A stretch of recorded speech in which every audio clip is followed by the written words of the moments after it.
D'accord. Bonjour à tout le monde.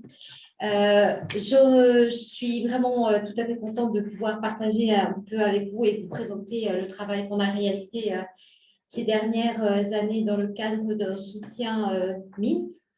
Alors évidemment, j'aurais bien aimé qu'on puisse se rencontrer au gymnase intercantonal de la Broye pour faire ensemble les expériences et les réaliser concrètement, les faire pour de vrai, mais bon, hélas, voilà, on ne peut pas le faire. Donc, je me suis dit que c'était pas la peine de faire une démonstration comme ça, filmée, ça faisait pas de sens à mes yeux. Alors, je vous ferai une proposition dans quelques minutes, peut-être suite à ça, ou bien nous nous reverrons éventuellement aussi au gymnase de Payerne au printemps prochain.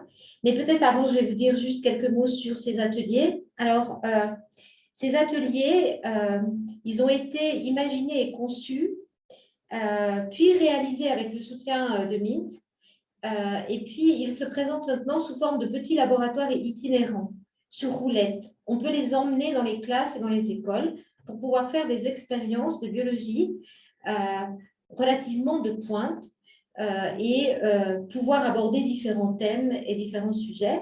Tout le matériel est présenté et le matériel technique et expérimental est accompagné de fiches pédagogiques qui sont présentes sur le site d'Autre Sens, qui est affiché ici. Une partie du matériel a été traduit en allemand.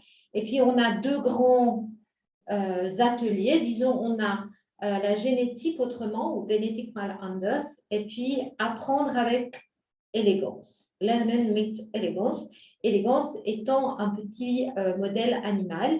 Et puis, avec ces deux ateliers, on peut balayer pas mal de thèmes de la biologie abordés dans le cadre des programmes scolaires. Parce que les ateliers qu'on a imaginés s'intègrent dans les programmes scolaires du PER, du plan d'études roman, et du Lehrplan 21.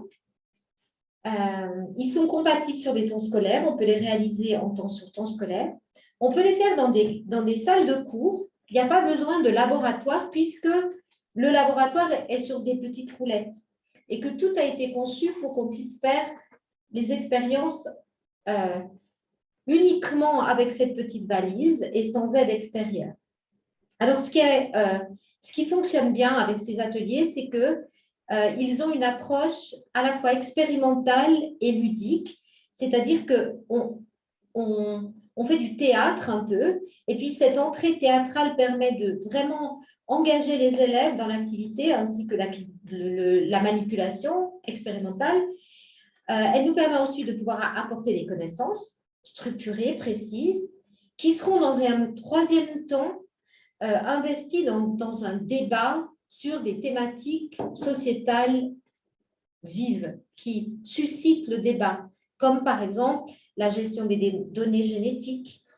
Qu'est-ce qu'on fait avec nos données génétiques dans le cadre privé et médical? Par exemple, pour aborder ça, on a préparé un jeu qui parle d'histoire réelle, d'une histoire réelle, où quelqu'un a voulu faire un test ADN pas cher sur My Ancestry pour savoir quelles étaient ses origines, asiatiques ou autres. Et puis, il a découvert comme ça, cette personne a découvert comme ça qu'elle avait une cousine dans le Valais. Cette cousine dans le Valais cherchait son grand-père, parce que son père ne connaissait pas son père. Bref, il a fallu remonter au père et à la mère qui a découvert qu'elle avait un demi-frère, monter jusqu'au grand-père. Et puis, on n'imagine pas les conséquences, en fait, que peuvent avoir des tests comme ça, qui se veulent tout à fait banals. Et donc, l'idée, c'est de pouvoir aborder toutes ces idées, tous ces concepts avec nos ateliers. Par exemple, j'ai entendu la présentation du gymnase de Thun, sur les scènes de crime. On a par exemple un atelier qui s'appelle scène de crime et puis on fait migrer sur temps scolaire, ça dure 10 minutes les migrations, des profils génétiques de gens qui seraient justement impliqués dans une scène de crime. Ça plaît beaucoup aux élèves, on a déjà testé maintes fois et ils aiment beaucoup. Donc voilà, alors j'aurais bien aimé vous présenter tout ça en vrai, mais ça n'a pas été possible. Alors, ce que je peux vous proposer, c'est que si cette approche et ces ateliers vous intéressent, vous pouvez prendre contact avec moi. Vous pouvez également prendre contact avec Nicolas Robin de la Hochschule à Saint-Gall qui a à sa disposition le matériel qui peut mettre à disposition des écoles. Et puis moi, ce que j'aimerais proposer en finale, là, c'est que dans le cadre d'un prochain projet qui va démarrer prochainement et soutenu par les académies et MINT, ce qu'on voudrait faire maintenant, c'est à la demande des écoles, à la demande des directeurs et des directrices et des enseignantes en sciences, c'est aller dans les classes, directement dans les écoles, aller dans les classes directement, explique comment on sert du matériel pour le prendre en main, c'est très facile.